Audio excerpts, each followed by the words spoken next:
Ashamaa harka fuunee daawwattoota fi hordoftoota keenya akkam nagaa keessanii nageenya koo kan jaalalaaf kabaja bakka isin jirtanitti isin haadha qabu. Egaan daawwattoota keenya haala yeroo irratti oduu qabannee isiniif dhiyaanneerra odeeffannoo garaagaraa kan isin biraan geenyu ta'a. Bifa obsa ta'een akka nu hordoftan abdii qabna. Maaliif miidiyaa kanarratti ilaalchi namoota keenyaa hedduun sababa nama nun galchineetiif yookaan sababa diinatiif jecha gargar bahaa akka jirutu mul'ata. Innis maalinni namoonni akkuma beekamutti guyyaa kaleessaa hattichi yookaan namni beekamaan Itoophiyaa keessatti uummata Oromoo lafarraa balleessuu fi akkasuma aangoo barbaachaaf biyya san diiguu barbaadu obbo Subhat Nagaa guyyaa kaleessaa to'annoo seeraa jala oolee to'annoo seeraa jala ooluunsaa Oromoon harki caalu gammadee harki parsantiin xiqqaan ta'e mootu irraa morman. Ka irraa morman maleeyyuu namoota waan baay'ee dubbatantu jira. Kanarraa dubbannaa akkasumas mootu waa'een hidhamuu isaatii fi obbo Jawaar fa'aa maalii wal qabata? Obbo Jawaar odoo ala jiraate maal godha? Akkasuma hidhamtoonni siyaasaa Oromoo warri Oromoo tana gara fuulduratti ceesisuu barbaadan waan kana akkamitti ilaalanii isaanoo sadarkaan amma keessa jiran maalidha kan jedhu bal'inaan irraa dubbachuu barbaada. Hundi keessanuu egaan ani amala kiyya keessaa haqa dubbadhee yoon abbaan fedhe waan fedhe naan jedhe baay'isawee hin aaru beeytanii amala kiyya keessaa haqa dubbachuun barbaada. Haydni jiru maalinni wanti Subhat Nagaa hidhamuu caalaa na gammachiisu hin jiru. Ani abbaan feetan na jaalachuus dandeessan abbaan feetan na jibbuu dandeessan garuu dhugaan jiru namni dhugumaan waa'ee Oromummaa isaa beeku namni dhugumaan duraan Oromoo maal turte jedhee seenaa beekuu fi ofii isaatiin rakkoon irra ga'ee jiru Subhat Nagaan hidhamuun isa gammachiisaa jechuudha. Garuu namni waa'ee Oromummaa isaa hin beekne, waa'ee sabboonummaa isaa hin beekne, namni kaleessa Facebook yookaan miidiyaa jammare, namni miidiyaa irratti kaleessa Oromummaa isaa kaleessa 2015 2016 as barate. Subhat Nagaa hidhamuun isa aarsa. Maaliif hin beeku waan ta'eef waa'ee isaa? Waa'ee isaa waan hin beekneef isa aarsa. Irraa mormu. Keessumaayyuu warri qabsoo yookaan waa'ee Oromummaa isaa miidiyaa irratti barate kuni gaafa diinni Oromoodhaa qabamu hin morman. Maaliif morman? Waan inni ture hin beekamne inni nama akkamii akka ta'e waan hin beekneef waa'ee mootummaa ammaa kana qofa waan beekaniif waa'ee Abiyyi qofa waan beekaniif erga Abiyyi aangootti dhufee waa'ee Oromummaa fi waa'ee miidiyaa kana waan barataniif jecha gaafa diinni qabamu gaafa Subhat Nagaa qabamu hin aaranii jechuudha.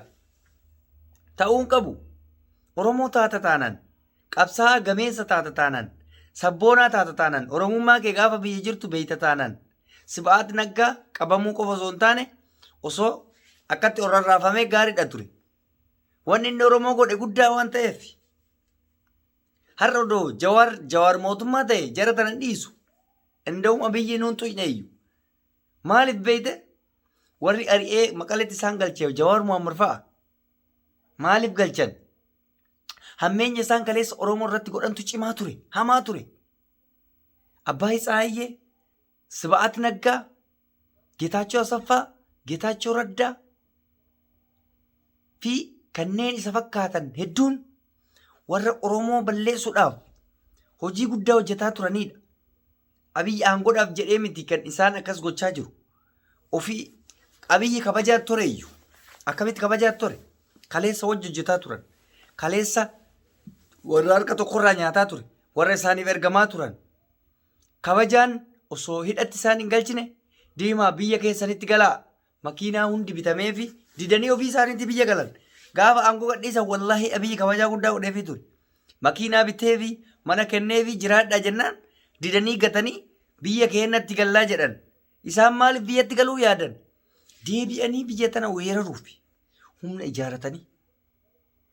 Waggaa lamaan keessatti humna ijaaratanii namni waan kana ijaare namni waan kana qindeesse namicha kaleessa hidhame kana Subhat Nagaa isin hin beektan. Gabra Mikaa'eliin seetan isin Dabratsiyoon Dabra Mikaa'el seetan namni waan kana qindeessee waan kana akkatti qabee deemaa jiru Subhat Nagaati.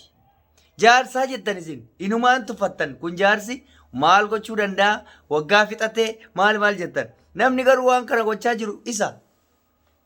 Amma Dabratsiyoon naannoo qabame nan dinku maaliif? Badaan kana mariin kana hoogganaan kanaaf Geetaachoo Raddaati waan kanarratti hin hubanne uummanni keenya ammallee waan mootummaa kana jibbuuf qofa wanni suni gaarii miti jedhan. Jara kenna mootummaa jibbuun sirriidha, rakkina hin qabu. Waan itti jibbamu qaba, waan itti deeggaramu qaba. Rakkoon irratti uumameef hin jibbina. Warra rakkoon irratti uume mootu harkatti nu deebisuu isaatiif hin jaallanna. Kun isa jaalachuu osoo hin taane jarri hidhamuun nuti tola. Isin akkamitti akka yaaddan Oromoof yaaddanii fi qabsoon keessan maal akka ta'e naaf galuu dide namoonni tokko tokko. Namni har'a firiin Subhat Nagaa jedhu kun mataa qabaa, mataan isaa sirrii jira jedhee yaaduun nama akkas jedhutu jira. Jaarsa akkamitti hiitanii rabbi sodaatanii nama jedhu nama akkas jedhu jira maal jettan. Mee kun amma nama Oromoof qabsaa jennaare. Oromoof qabsaa jenna. Isa biraan mootu amma isa biraatti tara. Inni qabamuun na gammachiise garuu waa'ee Isqeel Gabbisaa tokkotti gaafataru. Namoonni tokko suuraa Photoshop yoo hojjetanii Isqeel Gabbisaa akkana jedhan.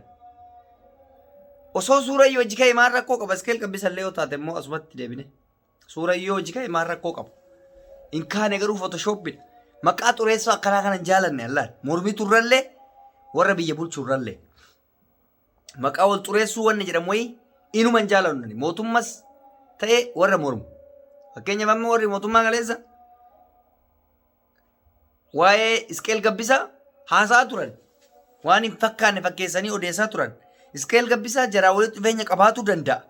Garuu mootu suuraa hin jirre walitti fidanii Isqeel akkas godhe jechuun sun sheemidha. Maqaa wal xureessuudha, wal jibbiinsa kun.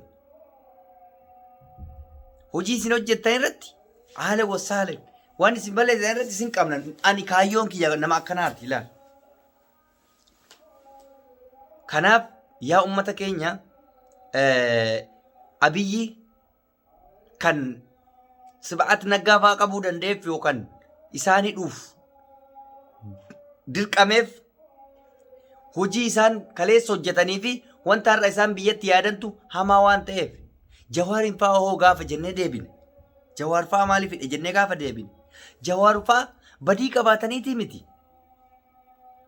Jawaar fa'aa yakka akka isaanii kana biyya diiguuf raawwataniiti miti kan hidhaman. Jarri sodaatamaniiti.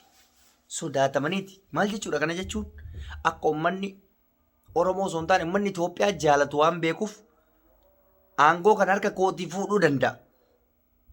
Biyya tanatti kakaasuu danda'a ka jedhu shakkii fi sodaadhaaf qabe jara. Kanneen garuu wanjala isaan hojjetaniif qabe garaagarummaan jiru kana. Warra sodaan qabee fi warra wanjala isaanii yookaan badii isaaniitiif qabe garaagarummaa adda baafachuu qabdan. Wanni nu Abiyyiin morminuuf warra sodaan qabe san gadaa dhiisuufi malee warra yakka hojjete warra akka Subhat Nagaa fa'aa gadaa dhiisuufi miti. Abdiillee fa'aa gadaa dhiisuufi miti. Jarri waan saba biraatti taateefi miti immoo dhugaa dubbanne. Wanjala guddaa qaban. Jawaar wanjala inni hojjete maal? Mootummaa mormuu wanjala yoo taate sun waan biraati. Bar uummanni kun kan hidhameef mootummaa mormeeti miti. Biyya balleessuuf deemanii jennaan qabamanii hidhaman. Jawaar fa'aa garuu sodaatamanii akkanumatti sodaa argite. Jarri kun akkas na godhinnu saayikoolojii sodaa of dura hidhaman. Kanaaf mormina nuti jara gannuu dhiisii jenneeni. Osoo jarri badii qabaatte nuun dubbannu gadi dhiisin jennuun garuu jarri badii hin qaban. Badii tokko hin qaban hin sodaataman bakka hin sodaatan. Mootummaan hin sodaate. Jaruma kanaa amanuu dadhabee sodaate humna akka isaan qaban beekaka. Uummata hojii jira jaalala uummata akka qaban. Kanaaf Abiyyiin mormina nuti oolmaa galatti. Malee Jawaariin fa'aa baasatanii Subhat Nagaa fa'aas akkuma Jawaar fa'aa qulqulluudha uumaan qabanii jechaa hin jiru nuti. Diinota keenya haa hidhu sa'a 24 keenya mootu warra badii hin qabne gannu haa dhiisudha. Keenya badii hin qabu. Kanaaf akkasitti hubachuu qabdanii uummanni Oromoo diinni keenya inshaallah ammas hidhamuun itti fufaa. Kan keenya immoo baafachuu qabsoonis itti fufa. Keenya baafachuuf qabsoon itti fufa diinni immoo hidhamuun itti fufuu qaba jedheetiniin dhaamsa kiyya dabarsa.